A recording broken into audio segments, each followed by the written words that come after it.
Be it the United Nations General Assembly or our local tea shops, situation in Ukraine has been the focal point of the conversation nowadays. The world's been witnessing the kind of horrors a war could inflict upon a country. And today, we have someone from Ukraine joining us to share what's been going on with Ukraine. Ukraine Agricultural Council's chairman, Mr. Andrii Dykun, is joining us. Thank you so much, Mr. Andrii. Thanks for joining us despite the complicated situation that's been prevailing in Ukraine. First of all, Mr. Andrii would like to offer sincere condolences for what's been happening in Ukraine and the innumerable loss of lives. Thank you very much for having a possibility to talk to Indian people.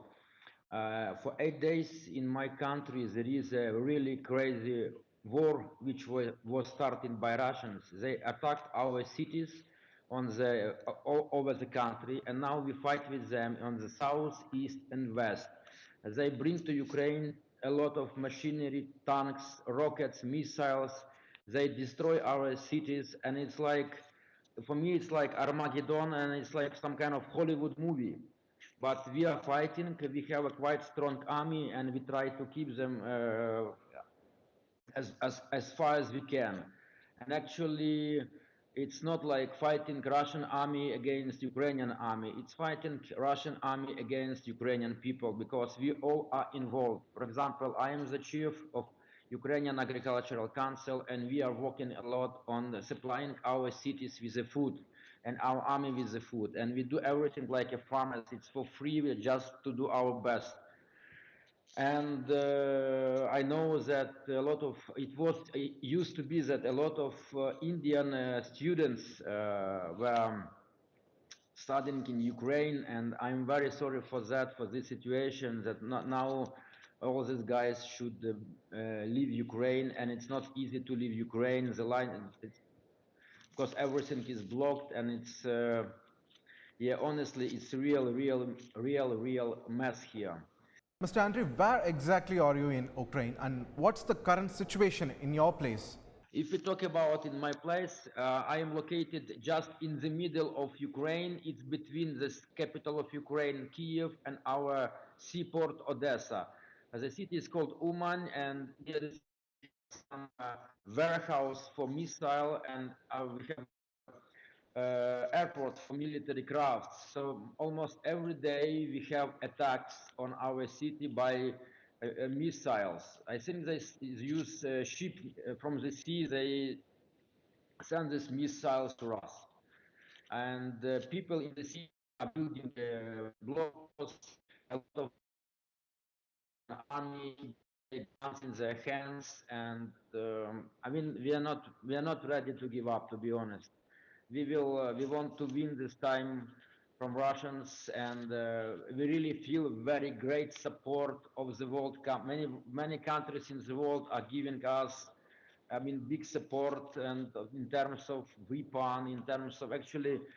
It would be great, for example, if there are some organizations in India and we could talk to them, so you can supply us some medicine, because we have a lot of wounded people in our hospitals and we need to treat them, and India is famous for medicine. So I use this opportunity, because I don't know how it works in India. I use this opportunity to ask if there are any organizations we could communicate with to arrange shipments of medicine which could help and save lives, not only of soldiers, but because a lot of people like children, women are being wounded during these bombings by Russian aircraft and missiles on our cities. Well, Mr. Andrii, on one hand, we have been seeing rather disturbing visuals and images coming out of Ukraine's war zone. On the other hand, we also see that brave civilians coming up front in the war zone and fighting against the Russian attacks. What exactly is the common people's state of mind in Ukraine? Good question. Thank you very much, sir. You know, we feel so patriotic now as never before.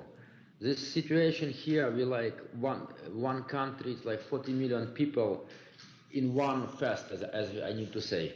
You know, our famous people, our sportsmen, some farmers, doctors, soldiers, we are all together, and it's like, as I called it, it's national war now. Everyone is on the front, so it's When you fight, Putin needs to kill all of us to win. But I don't believe that the global world will allow crazy idiot Putin to erase 40 million nation. And we see now that we really appreciate that a lot of the countries all over the world are helping Ukraine in the United Nations organizations, other important international places. So we feel great, but every day they attack all the country. So whenever you leave, you are under attack every day. And it was quite tough at the beginning, but now it's more easy. We have organized all this channel of supply, and we're helping our army, our hospitals. The crazy story is about our children and our women, because I think that Russian army, they understand that they cannot fight us because they are not very efficient. Actually, they don't even know how to fight right. I'm not an expert in that, but I see that how many tanks are being burned, how many Russian planes and helicopters are being destroyed, and I don't know what is professionals there. So they realize that they cannot, because Ukraine has war with Russia since 2014. It's 8 years of war already.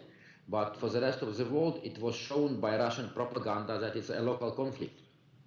But during these 8 years of local conflict, we have trained very strong army, very patriotic army. And it's a shame, to be honest, it's a shame, big shame for that Russian people come to, they call us like a sister, like a brother nation, something like that, and they come to our land. I think we could expect some war on the east of Ukraine where we have this permanent conflict, but honestly, that was 5 o'clock in the morning, missiles, rockets all over the country, and now they, like Kharkiv, for example, Kharkiv, Melitopol, Bucha, Irpin, and many, Kiev, and they just kill normal civil people, children, women. It's some kind of, I could even never imagine that such thing could happen in 21st century. And yes, today I hope that, and that's why I'm so grateful to you, because India is a great country, and India is getting more and more influenced country in the world. So I use this opportunity to tell you people that Ukrainians are killed, but Ukrainians will win. And of course, globally, we would appreciate if we could have India's support. Mr. Andrii, you being the chairman of Ukraine Agricultural Council, it is only right to pose this question to you. I mean, just like India, Ukraine also has been doing wonders in agriculture to the extent of being called as the breadbasket of Europe. It is not a simple thing. And with this constant bombings and missile attack, to what extent do you expect it's going to affect the food production and distribution in Ukraine and also in Europe? It's a good question, because you're right, Ukraine was a breadbasket, and now Ukraine is a great exporter of the production to the agricultural products.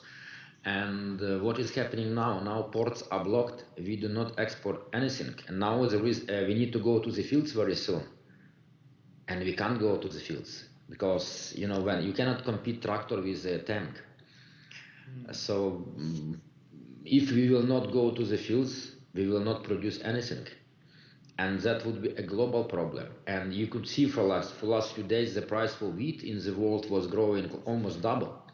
That's due to the situation in Ukraine, because, and you can imagine how many people this bastard Putin will kill, because so many people will not get a food, which we produced for the whole world.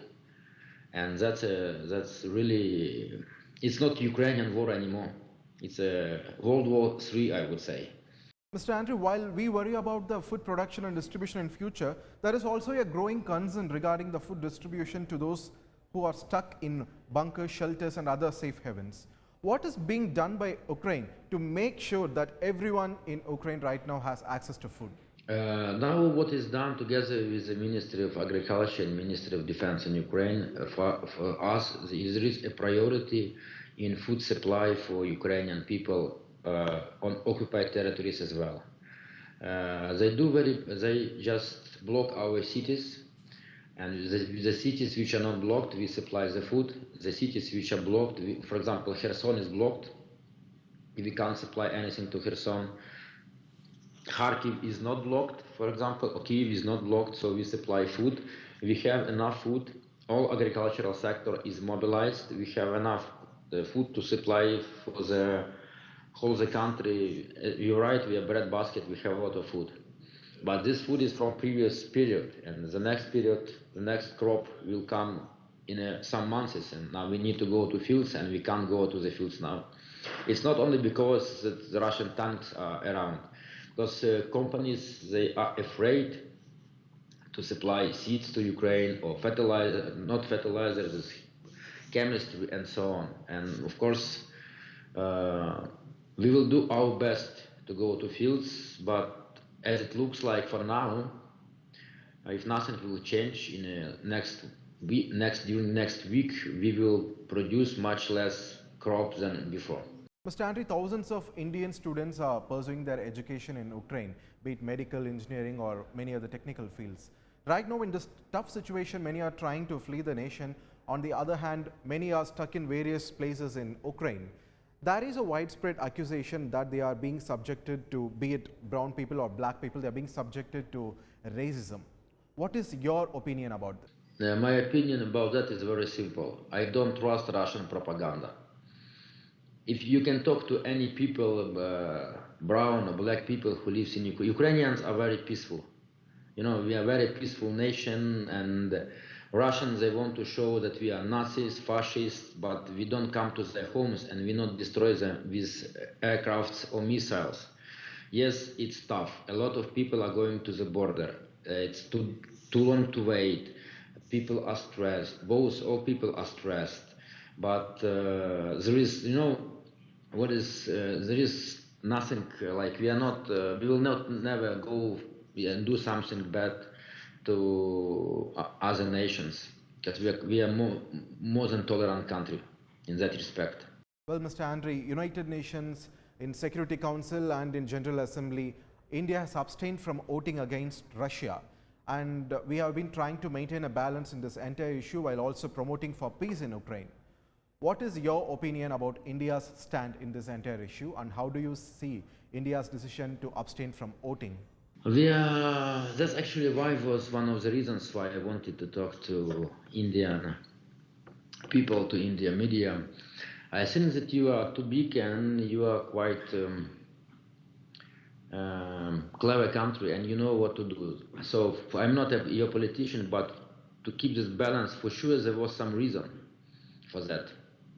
Maybe it would be some kind of global reason for that. But anyway, if, for example, you have students in Ukraine, you can pass my phone to all of them, because we help many people now with food, with evacuation and so on. Just keep free and just give them phone to me. They can call me and we will arrange and help everything for them with the food, with evacuation and so on, so on, so on. So we can help them, no problem. If you just spread this information among your students, our organization is called Ukrainian Agricultural Council. We are known all over the country, so we can just help them, even so they are not going to leave Ukraine, because in every place we could find some other farmers who can provide house, provide food, and so on and so on.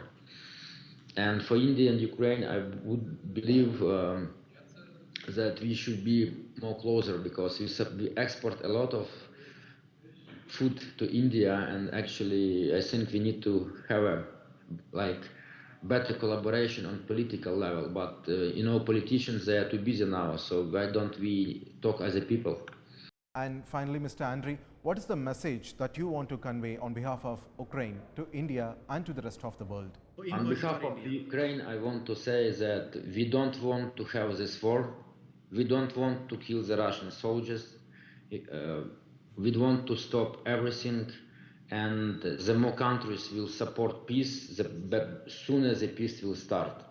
Since India is a great country, is going to be one of the powerful countries in the world, and we hope that India will take also a strong position in this case, in this situation, and actually It was also famous as a country which produced medicine. So, using this possibility, I would like to ask if there are any organizations who we can talk. They can talk to us, and you could help us as journalists and media to start a supply of medicine for wounded children, women, and so on.